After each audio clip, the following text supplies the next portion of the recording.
First, of course, we're getting the desert section of Sumeru now. Without going too in depth, it'll have some unique mechanics and puzzles. Also, a new boss here looks actually insane. Actually in a pretty similar style to some of the new heroes we're going to take a look at. New Archon quest, of course, continuing with the story. But yeah, it's been unveiled. We're going to be getting 3 new characters this patch. Candace is a half-blood descendant of the Scarlet King, and she's currently the guardian of Aru Village, which is one of the new places in the desert section of Sumeru. Regarding her design, it's very similar to Cyno's sort of in theme. Personally, I do like Cyno's design a little bit more, but hers is really nice too. The shield especially looks amazing, and her multicolored eyes as well. Her skill is pretty interesting, kind of reminds me a bit of Yunjin's. She holds her shield out in front. This blocks damage as well as charging the skill attack, and if an enemy hits this shield while it's charging, it will finish charging immediately, and she can do this forward plunging style attack. Her burst is very interesting. We now have a Hydro Infuser for swords, claymores, and polearms. Much like we already have Pyro with Bennett's C6 and Cryo with Chongyun's elemental skill. But in addition to the Hydro Infusion, it is also off-field Hydro damage. They also say that the element damage from normal attacks will be increased with this buff. I don't know yet if that only applies to the ones infused or if something like a Yoimiya could take advantage of it as well. Next, we're looking at Cyno. He's the supervisor of the researchers of the Academia, which I assume will make a lot more sense once we go through the Archon quest. He also wields a polearm, but is an Electro. In terms of design, out of everyone they teased for Sumeru so far, he was the one I kind of liked the most. Kind of a combination of all things, but I really like the white hair, the color scheme, the outfit, the ornaments. I just really like his design. Cyno's overall kit reminds me a lot of Ito, and that is a very good thing. I love Ito so much because of how fun he is to play. They actually start with his burst here, which makes sense because it is kind of a transformative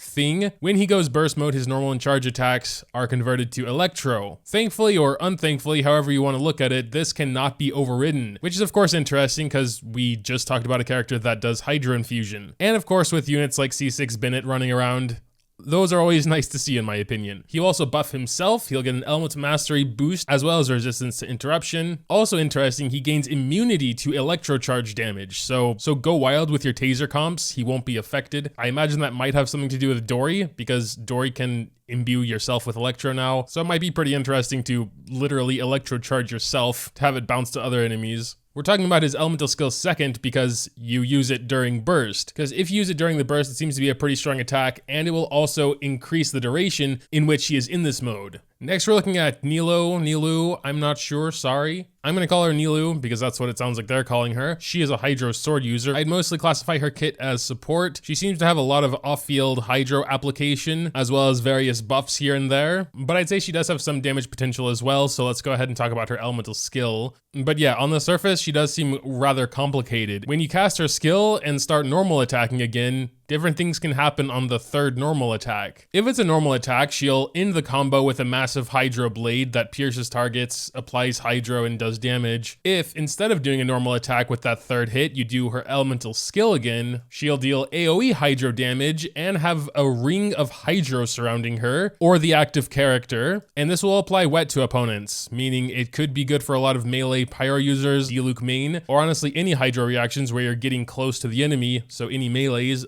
freeze Ayaka for example. Her burst does definitely seem more like a support thing. It does deal damage in seemingly a very large area, and the enemy's hit will have a special debuff placed on them where they periodically take Hydro damage. So again, definitely sounds really good for reaction teams. Seems like a lot of the recent characters have been like this, applicators. And I assume this is the passive they're talking about here, but apparently if you have at least one Dendro and one Hydro in your team, she'll give your team an elemental mastery buff when you're attacked with Dendro, which of course you can do just by running into one of the Dendro bombs. The little Dendro cores will also be upgraded to bountiful cores. We'll also be getting new story quests, of course, for both Nilou and Cyno. And here we have the banners of 3.1. We have Cyno there as our 5-star, and then Candace joining this phase, and I assume next phase as well as the 4-star. Of course, as the collector I am, I will be going for them both. But first impressions of Cyno, at least, I think I'm really going to enjoy playing with him anyway, so it would be a for sure get for me, even if I wasn't a collector. We also do have Venti back there. Venti is a very beloved character. I mean, he was until Kazuha came out anyway. Still really useful for exploration, you know, you could get a little bit of lift with his air stuff. And then in phase 2, we have Nilou and Albedo together. But yeah, those are the banners of 3.1. New weapons as well, I'm gonna have to go for. We have Key of and Staff of the Scarlet Sands, who is actually a greatsword user. The Staff of Scarlet Sands, of course, makes sense. Also some new 4-star weapons as well, new enemies, another new boss. I assume one of these must be a weekly boss since we don't have a Sumeru weekly yet. And now, of course, we'll be moving on to the events coming in 3.1. We have Of Ballads and Brews here. Looks like we're getting another free R5 4-star weapon there, Missive Wind Spear. A lot of the event weapons seem to be actually quite good. Seems like we'll have 4 new gameplay modes. Autumn Crisis here. Oh no, you're killing little baby boars. How could they? Second part seems to be more of a combat focused thing. For the third phase, seems a lot more casual. You're basically running a little business there. You gotta allocate different points into different things to try and get the best result you can. Seems like a cute little concept, but quite casual nonetheless. Fourth phase seems to be a treasure hunt. You will get some clues and there'll be some gifts and chests around that you have to go and look for. Wind Chaser, if I recall correctly, we've had this one already. I must have been thinking of something else because no, I mean, it looks similar to like one of those domain ones, but you're apparently going to be controlling wind to get up and collect these coins. Very puzzly type event. It does also seem that there is combat in this event as well. Next we have Starseeker's Sojourn. This appears to be another treasure hunt in a sense, like at its core. Again, quite puzzly and you have to go to certain areas. And Hyakunin Iki is making another appearance. I believe this is at least its 3rd time. I really like this event. Seems like a lot of other people like it as well since they keep rerunning it. What? Come on, man, don't say that. Now that I got Kale to C6, you can get her for free from the Abyss. Also, I assume everyone who's beaten Spiral Abyss Floor 4 or whatever it was will get this also, but I mean, it doesn't matter. It's 5-star glitter, but still. Hurt stings a little bit. We're going to be having a sign-in event, Path of Gleaming Jade. I'm not sure if this is the 2-year anniversary stuff. They didn't say that particularly, maybe because of all the backlash they got from the 1st-year anniversary. Assuming this is the 2-year anniversary awards, as far as I remember, it's better than it was last year. 10 Intertwined Fates, 1600 Primo Gems, so another 10 pull.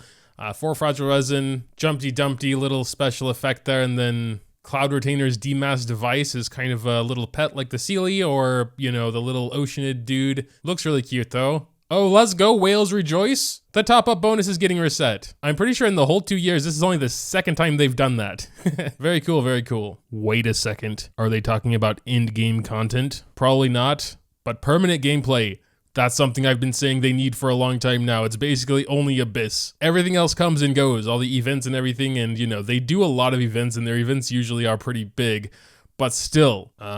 Genius Invocation TCG in version 3.3. Okay, so it's like a card game. Not exactly what I was expecting. I was thinking more of like an Abyss 2 or some kind of Endless Floors type thing. Go as high as you can. Okay, yeah, so it's kind of like Hearthstone. I played maybe a few matches of that. Wasn't really my cup of tea. Oh yes, I heard about this. Genshin is making an anime. Very interesting. I know Honkai releases a lot of animated stuff, but I think they're gonna make like a full-fledged anime. I'm gonna watch the trailer, do a little reaction to it, I guess. There's Paimon. Well, so far there's just scenery. Oh, dude, Dragon Spine.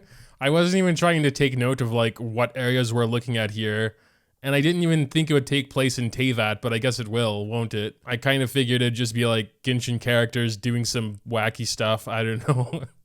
Wait, was that it? Okay, no, here we go. The travelers holding hands together at last. But that's not how it's going so far, at least. Or is this before they get separated? Yeah, it's probably before they got separated. I couldn't gather much from the trailer.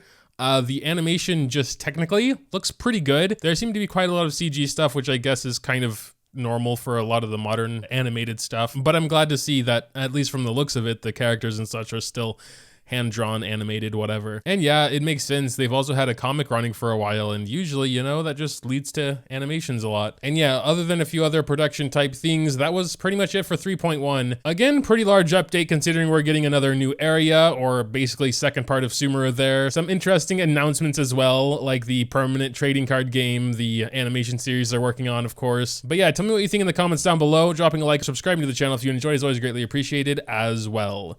Thanks, as always, for watching, and until next time.